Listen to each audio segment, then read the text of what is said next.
Assalamualaikum warahmatullahi wabarakatuh.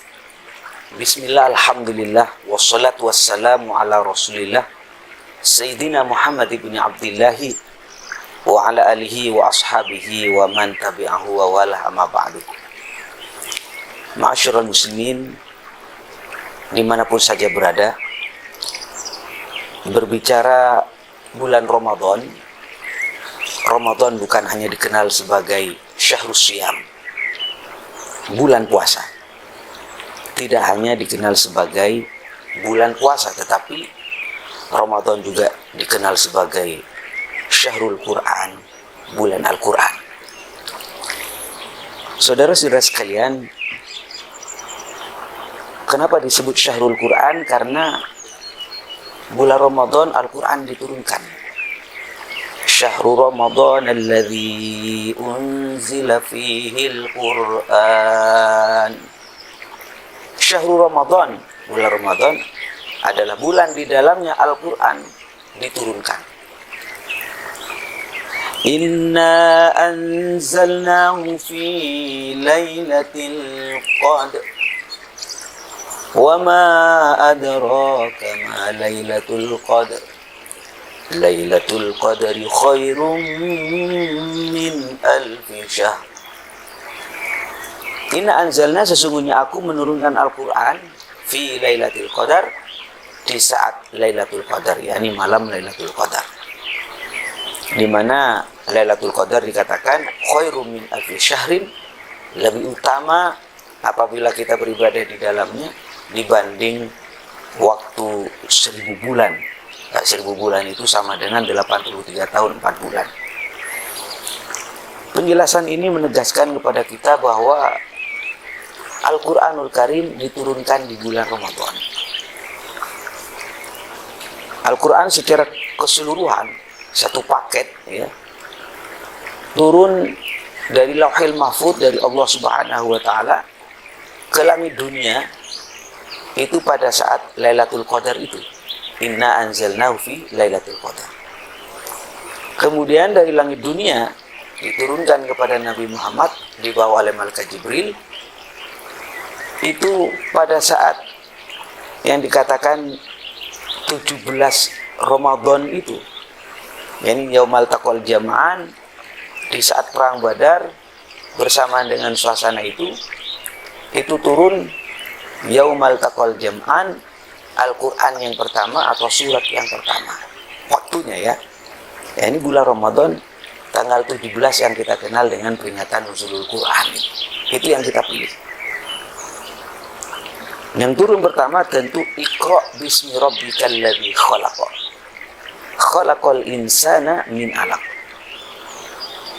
Iqra, bacalah. Kalimat Iqra ini yang pertama kali. Ini saya menilik sejarah sehingga tidak ada kesimpang siuran. Nah, informasi paling jauh kita akan mengatakan khilaf pandangan ulama, tetapi Al-Quran satu dengan Al-Quran yang lain itu sinkron, bahwa yang turun pertama kali kepada Nabi Muhammad adalah Iqra, kemudian di saat Lailatul Qadar itu turunnya dari Allah menuju langit dunia itu bersamaan dengan Lailatul Qadar. Ya, turun kepada Nabi Muhammad sepanjang perjuangan Rasulullah kurang lebih 21 tahun. Itu para jemaah sekalian, Al-Quran turun berangsur-angsur sesuai dengan situasi dan kondisi yang dibutuhkan saat itu, yang kita kenal dengan asbabun nuzul, ya. Sebab turunnya Al-Quran atau sebab turunnya surat atau sebab turunnya ayat. Jadi ada yang melatar belakangi, misalnya saat itu Rasulullah ditanya oleh orang Quraisy, "Sif lana rabbak." Ceritakan kepada kami Tuhanmu itu seperti apa sih? Sif lana rabbak. Apakah dari batu, apa dari perunggu, apa dari emas, apa dari perak, apa dari besi?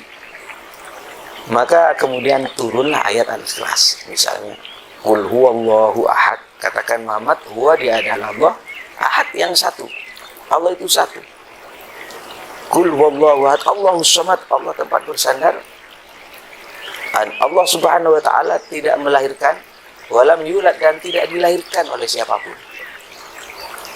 Walam yakul lahu kufuwan ahad, dan tidak ada satupun yang sama dengan Allah. Ini contoh yang melatar belakangi turunnya Al-Ikhlas. Ada juga misalnya mereka bertanya tentang hilal, tanggal 1 di bulan purnama. Itu melihat hilal bulan purnama muncul, kemudian makin besar, makin besar, makin besar bulan tersebut, sampai kemudian bulan itu menjadi sempurna, menjadi purnama, ya. Kemudian berkurang, mengurang, makin mengecil dan habis. Itu ditanyakan oleh para sahabat, apa ini hikmah di balik itu, tujuannya apa? Yas'alunaka 'anil ahillah qul hiya mawaqitu lin-nasi wal hajj. Kemudian turun ayat yang menjelaskan tentang hilal tersebut atau berkaitan dengan bulan. Demikian terus para jemaah sekalian. Banyak ayat-ayat yang kemudian turun ada latar belakang atau sababun nuzul.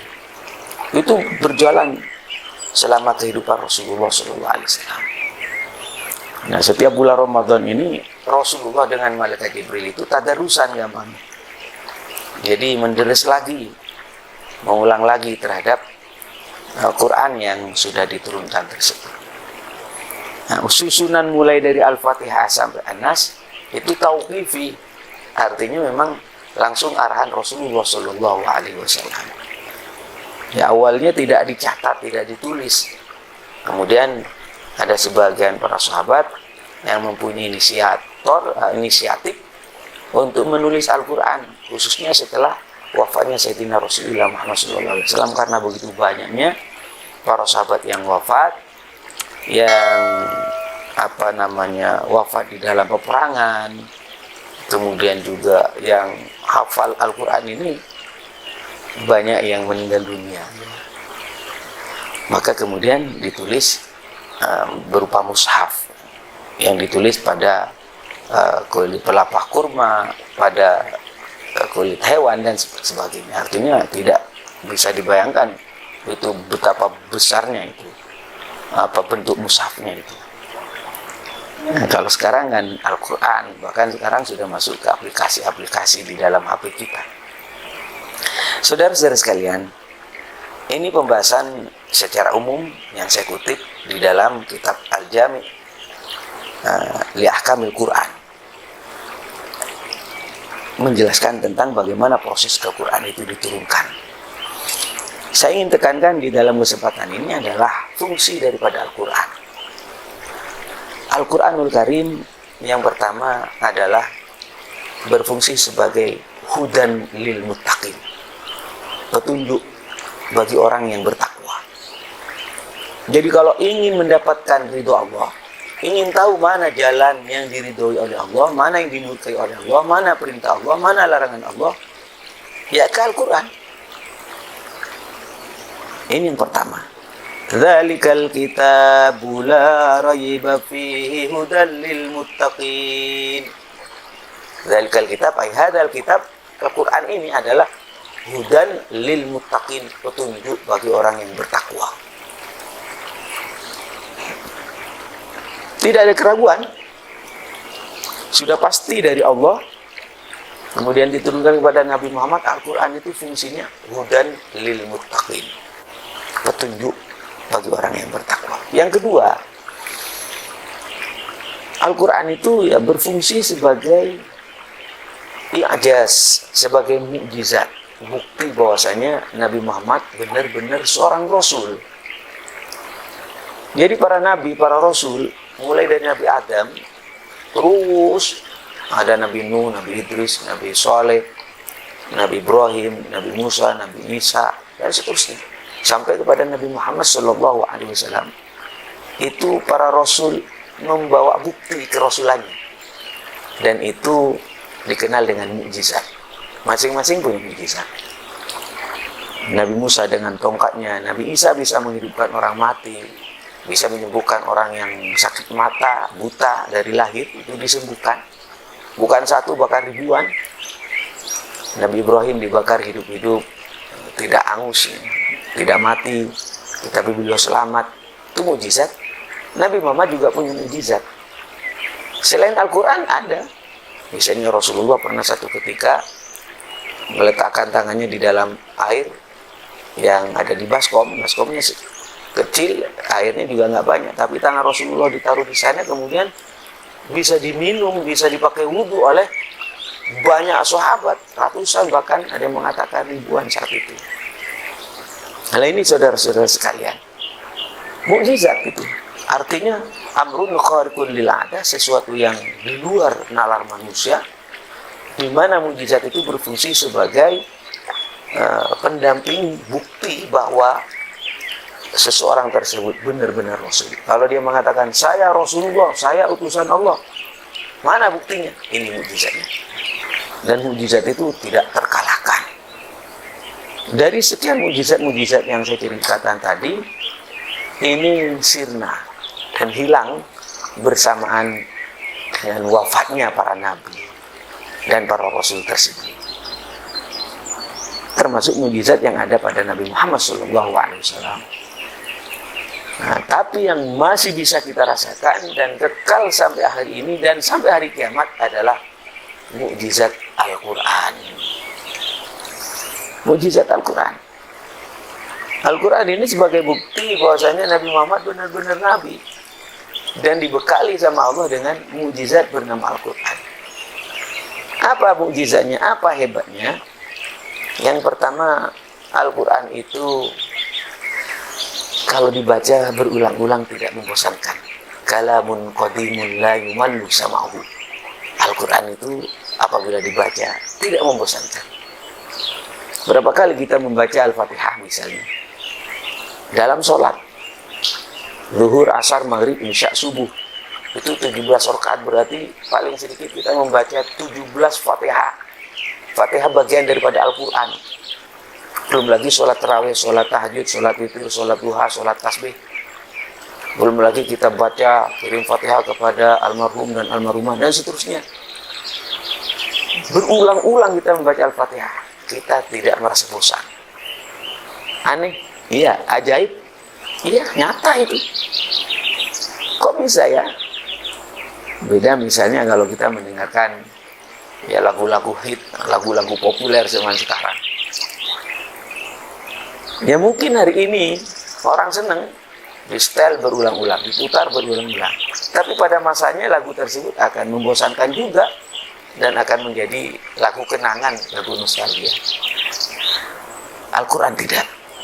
Inilah diantara kehebatannya. Kalamun qadimun la yumallu sama'uhu. Al-Quran adalah kalamullah yang apabila kita mendengar, kita tidak pernah tidak bosan.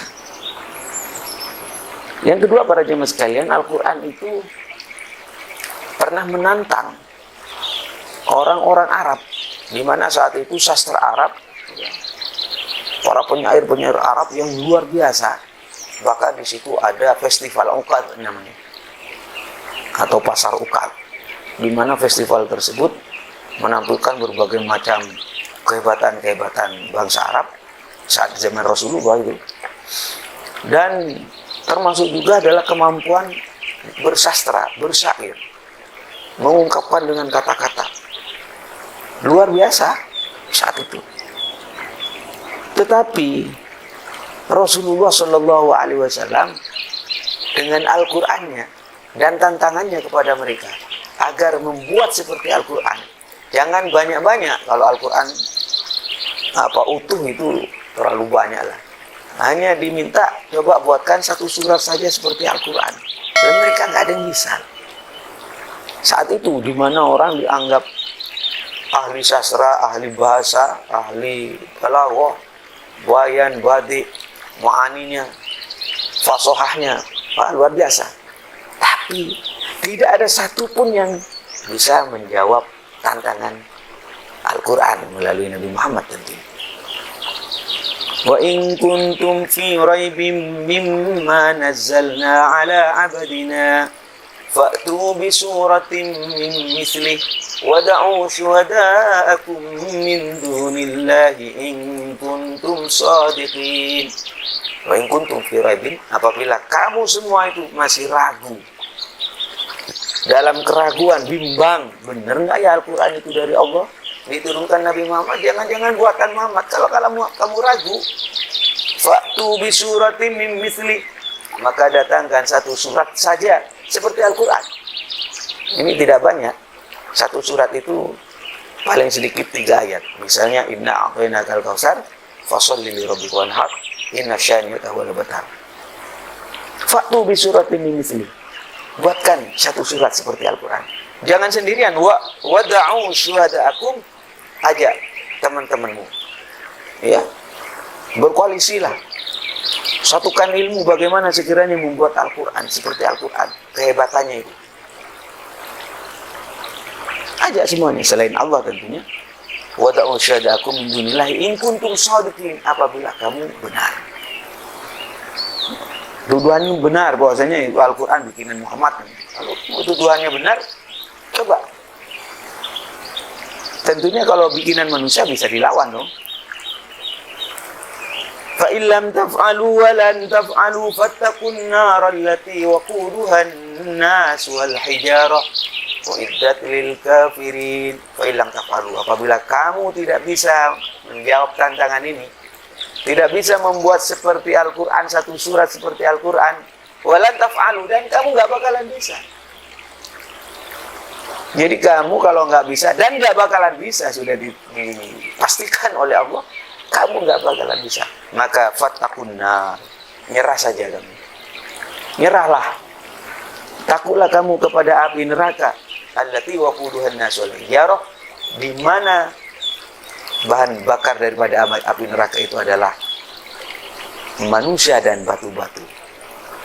Uiddat lil kafirin, disiapkan neraka itu bagi orang-orang yang kafir. Nah, ini tantangan Al-Quran sejak 1400 tahun yang lalu sampai hari ini tidak ada yang bisa menjawab. Maka saudara-saudara kalian, sekelumit kehebatan Al-Quran ini saja cukup apabila kita mau menerima ya kebenaran. Belum lagi kalau kita perhatikan bagaimana Al-Quranul Karim itu penjelasannya luar biasa, membuat kita ini langsung taslim, menerima begitu. Al-Quran menjelaskan hal-hal gaib, misalnya kubur, siksa kubur, nikmat kubur, diterangkan di dalam Al-Quran itu berkaitan dengan surga, neraka, hisab, ba'as, sirat, dan sebagainya. Itu kan barang gaib. Kok andaikan manusia biasa menceritakan itu, ya mungkin diragukan. Tetapi kalau Anda ragu tadi itu, ini paket Al-Quran seperti ini, dan tidak ada yang mampu membuat seperti Al-Quran, ya sudah terima. Nah ini para jemaah sekalian. Dan Al-Quran itu sinkron. Sinkron dengan apa? Sinkron dengan fenomena alam. Jadi alam semesta ini dengan Al-Quran ini, ya sudah sinkron. Tidak akan bertentangan. Ada yang menarik ya di dalam Al-Quran, misalnya ada sebuah surat At-Tur, Watur, wa kitabim mastur, kemudian ayat selanjutnya ada berbunyi wal bahril masjur, dan demi lautan, di dalam lautan itu ada api yang menyala. Kita sebelum ada media-media seperti sekarang, YouTube, Facebook, dan sebagainya lah, Twitter, di mana mampu menjelaskan berkaitan dengan fenomena-fenomena alam, dan kita bisa melihat, tinggal nulis aja. Dulu kita hanya percaya begitu saja, bahwasanya demi lautan di mana di dalamnya ada api yang menyala. Gak masuk akal ini. Tapi sekarang kita bisa melihat fenomena itu ada. Di dalam lautan itu ada gunung berapi yang menyala, api itu di dalam air. Wal bahril masjur. Allah. Sadaqallahul adzim, maha benar Allah. Maka saudara-saudara sekalian, Allah Subhanahu wa taala menyampaikan dan menegaskan Sanurihim ayatina fil afaqi wa fi anfusihim hatta yatabayyana lahum annahu al-haq awalam yakfi bi rabbika annahu ala kulli syai'in syahid. Fenomena alam terus akan bermunculan. Tapi Allah menegaskan, aku akan tampakkan ayat-ayatku kepada mereka. Sanurihim ayatina fil afaqi, di alam semesta itu. Termasuk juga wa fi anfusihim, di dalam jiwa mereka, di dalam diri mereka. Mulai ujung kepala sampai ujung kaki. Ini ada ayat Allah. Kita bisa berbicara, kita makan dan minum, kemudian menjadi daging, menjadi darah, menjadi tulang, dan sebagainya. Di dalam kita ada jantung dan seterusnya. Itu ada ayat Allah di dalam tubuh kita. Ayat bukti adanya Allah. Hatta yatabayyana lahum annahu al-haq, hingga jelas bahwasanya Allah itu adalah Tuhan yang hak, Tuhan yang benar, tidak ada lagi kecuali Allah. Akhirnya ke sana. Awalam yakfi bi rabbika annahu ala kulli syai'in syahid. Apakah tidak cukup Allah Subhanahu wa taala itu sebagai Tuhanmu ala kulli syai'in syahid, atas segala sesuatu itu menyaksikan. Maka dalam hal ini para jemaah sekalian, mari saya ini menjelaskan Al-Qur'an dengan ilmu yang terbatas. Tetapi kalau sudah yakin Al-Qur'an itu dari Allah diturunkan kepada Nabi Muhammad dengan kehebatannya itu, mari kita bersama-sama yang pertama tentu belajar Al-Quran dengan lebih baik lagi. Kita akan masuk kepada orang yang dikatakan oleh Rasulullah, khairukum, orang yang paling baik. Siapa mereka? Man ta'allama Al-Quran, orang yang mau belajar Al-Quran, kemudian setelah bisa wa'allamahu, dan mengajarkan. Itu yang pertama. Kemudian mengamalkan tentu dengan isi Al-Quran. Setelah belajar, kemudian mengajarkan dan mengamalkan. Termasuk mengamalkan adalah mengajarkan kepada masyarakat. Ya, saran saya sederhana. Anak-anak kita ajarin abatasa, alif-alifan, ajarin kepada mereka. Kalau kita ini tidak bisa menjadi guru atau ustadz yang mengajar di pesantren atau di masjid atau di musola, ini anak-anak kita. Sehingga kita itu punya jariah, para jemaah sekalian, punya jariah berkaitan dengan kehidupan kita nanti setelah wafat, ada yang bisa kita tunggu. Saudara kaum muslimin dan muslimat, selanjutnya saya berharap ayo kita memperbanyak Al-Quran, karena afdal ibadati ummati, ibadah umatku yang paling afdal adalah qiraatul Quran nadhran, membaca Quran dengan membaca mushaf, utamanya di bulan Ramadan ini. Karena kalau kita membaca Al-Quran akan mendapatkan kebaikan setiap huruf. Dan satu huruf itu bukan berarti alif lam mim satu huruf, bukan. Alif lam mim itu 3 huruf. Alif lam mim, alif 1 huruf, lam 1 huruf, mim 1 huruf. Dan setiap kebaikan dibalas oleh Allah 10 kebaikan. Wah, itu. Apalagi dibaca di bulan Ramadan. Dilipat gandakan lagi Allah, la ilaha illallah. Tinggal kita mohon kepada Allah agar kita diberi kemampuan, kebiasaan untuk bisa mengisi bulan Ramadan dengan kebaikan, puasa, sholat tarawih, baca Quran, kita meraih Lailatul Qadar, dan memperbanyak sedekah, ya, utamanya sedekah wajib yang bernama zakat fitrah nanti. Demikian para jemaah sekalian, semoga sukses kita di dalam menjalani ibadah Ramadan ini. Hadanallah wa iyyakum ajmain. Wallahul muwaffiq ila aqwamit thoriq. Wassalamualaikum warahmatullahi wabarakatuh.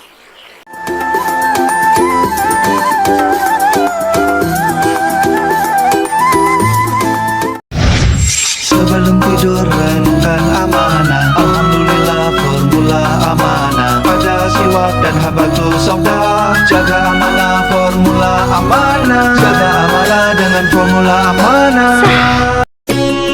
Siap sikat gigi? Siap! Pertama, sikat gigi formula Sihab dengan siwak dan habatus sauda. Membentuk bulu halus, efektif membersihkan hingga ke sela-sela gigi. Sikat gigi formula Sihab dengan siwak dan habatus sauda.